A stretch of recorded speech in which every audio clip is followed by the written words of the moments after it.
We grow up thinking the mirror tells the truth, that what we see in it is final, real, objective. But the mirror doesn't just reflect our physical selves.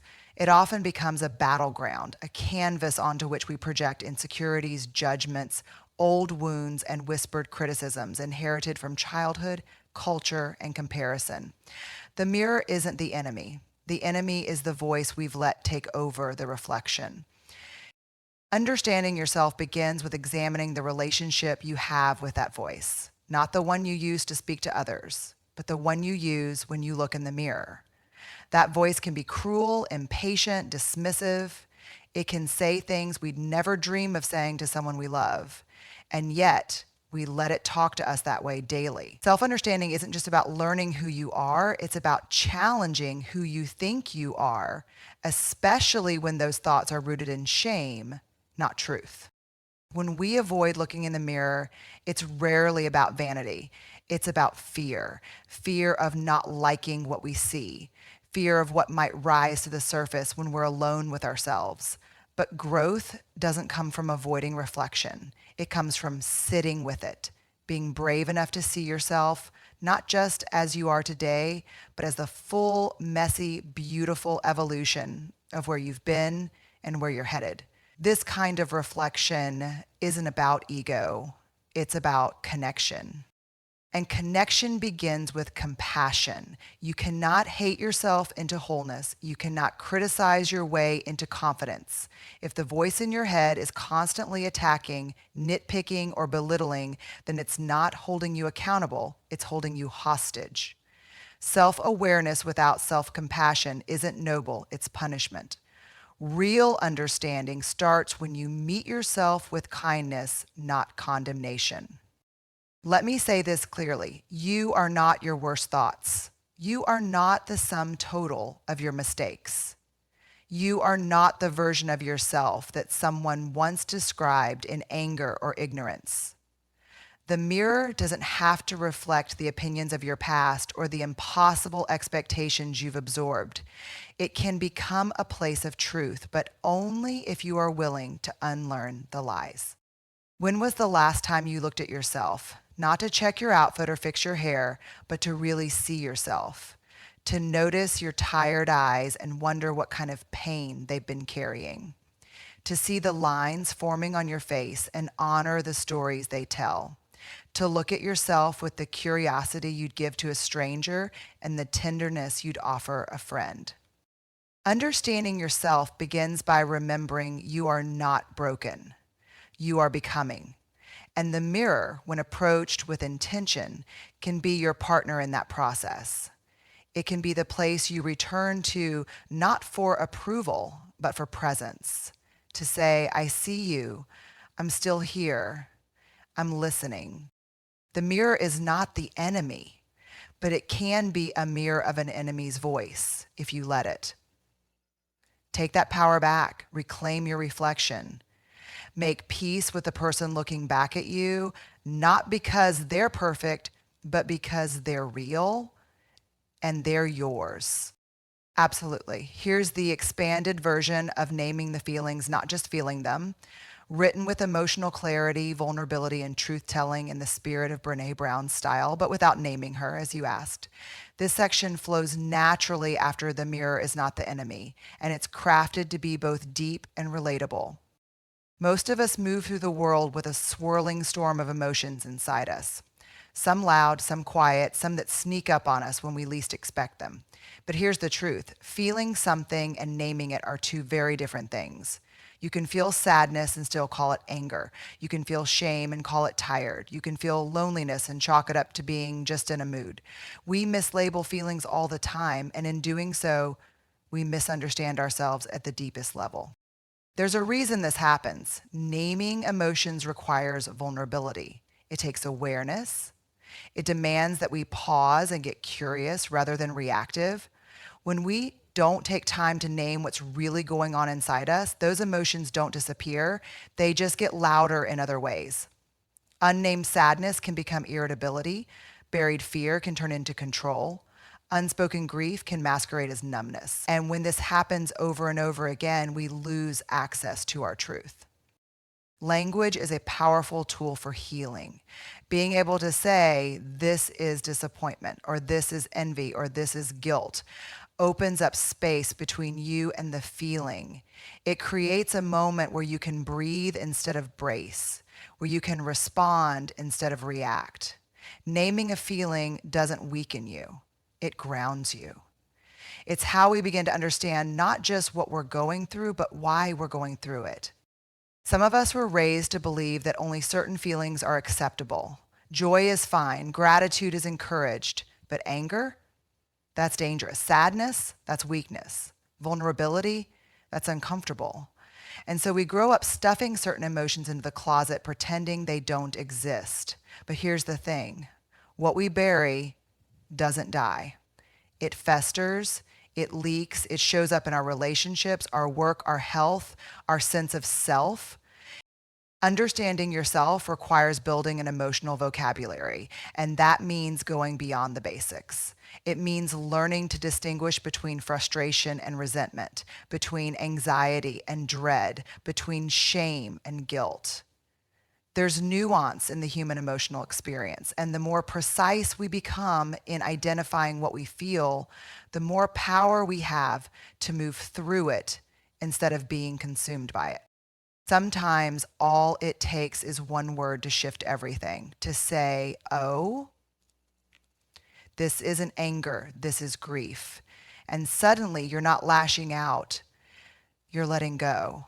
Or to admit, this isn't laziness, this is burnout.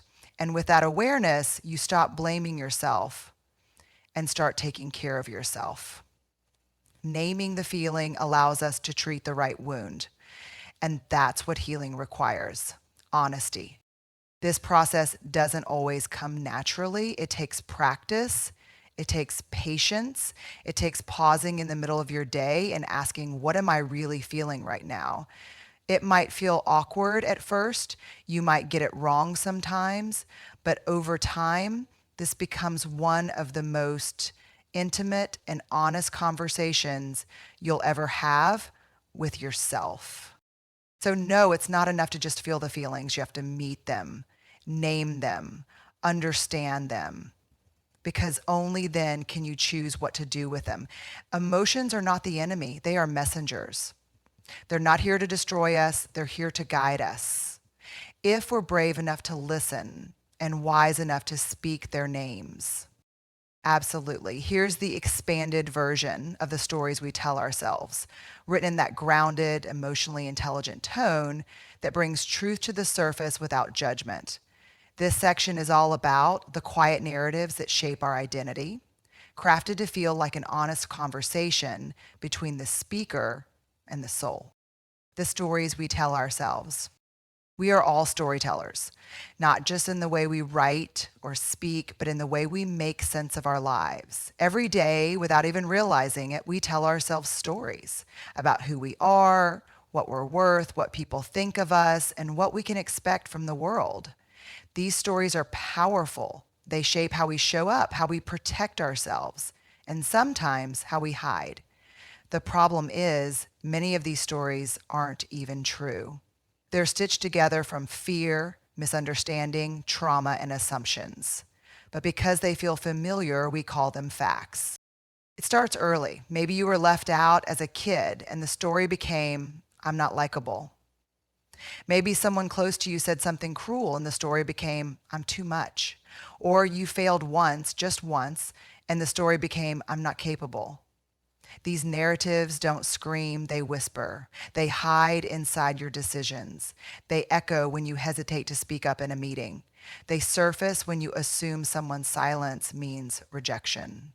They follow you into relationships, into dreams, into quiet moments where doubt creeps in and reminds you, this is who you are. But here's the truth. The stories we tell ourselves are not always based on reality. They are based on perception. And perception, while powerful, is not the same as truth. What happened to you is real, but the meaning you gave it, that's where the story lives. Understanding yourself means learning to separate what happened from the meaning you've assigned to it, and that takes intention. It takes slowing down and asking, is this story true or is it just familiar? Often, the most damaging stories are the ones we don't even realize we're telling. They've become so deeply woven into our identity that we can't see them.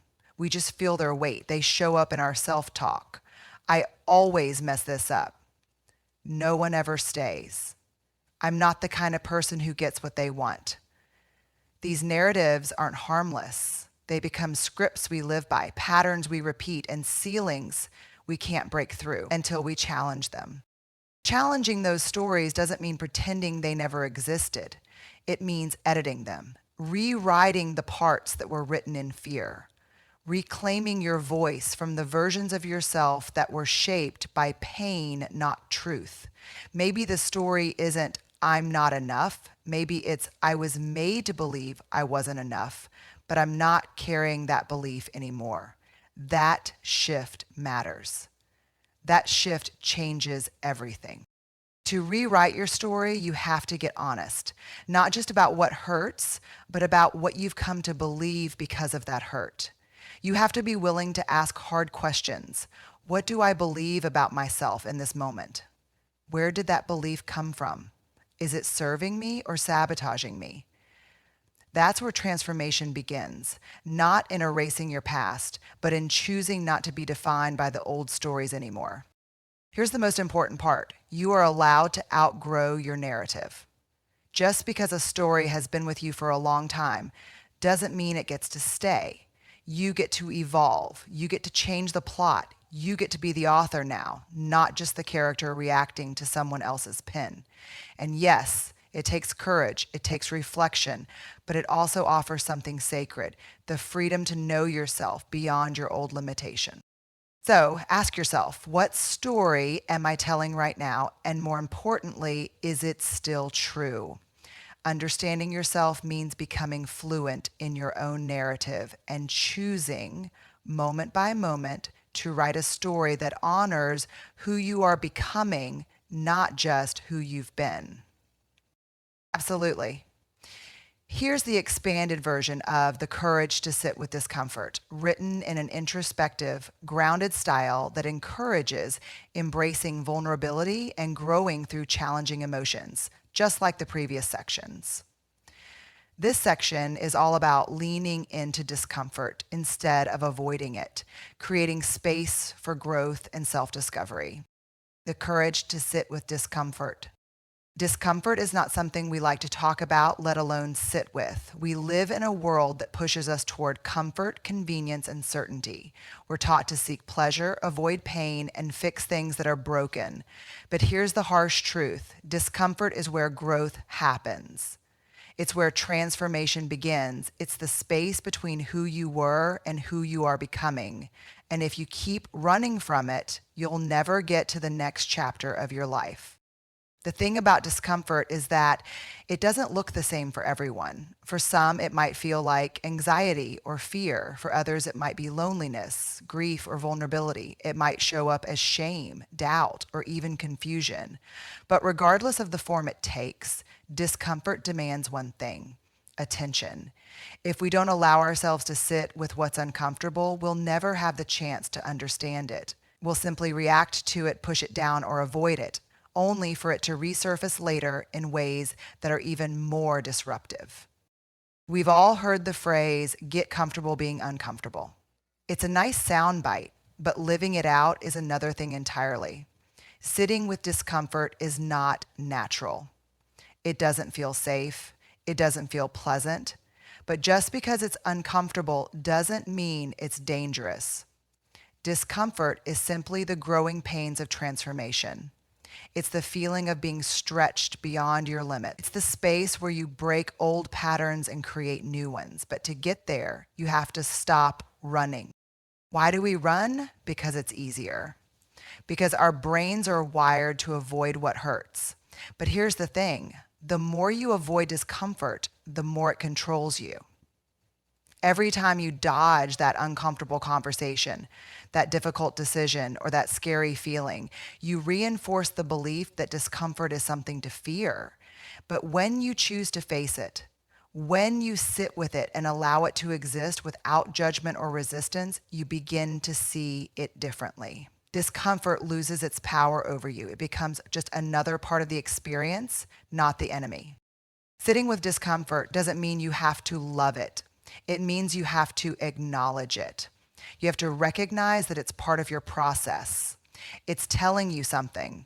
Maybe it's revealing a fear you haven't faced. Maybe it's showing you an area of growth you've been avoiding. Maybe it's helping you build resilience. But if you push it away, you'll miss the message. And growth? Growth requires a willingness to listen, even when the message is hard to hear. The more you practice sitting with discomfort, the more you learn to trust yourself. You start to believe that you can handle whatever comes up, that discomfort doesn't define you, it's just part of the experience. You begin to see that discomfort is not a signal to retreat, but an invitation to move through it. Every time you sit with it, you expand your emotional capacity. You prove to yourself that you can survive challenges, uncertainties, and difficult emotions without falling apart. This process isn't easy. In fact, it's one of the hardest things we can do for ourselves, but it's also one of the most important. When you sit with discomfort, you become more whole. You begin to recognize that you don't need to be perfect or comfortable or certain to be worthy. You don't need to have all the answers. What you need is the courage to face what's in front of you with honesty, with vulnerability, and with patience. So ask yourself, when was the last time you sat with discomfort? Not to fix it, not to escape it, but simply to feel it. When did you last let yourself be vulnerable without rushing to cover it up? Understanding yourself means developing the courage to sit in that space, not as someone weak, but as someone brave enough to face their own humanity.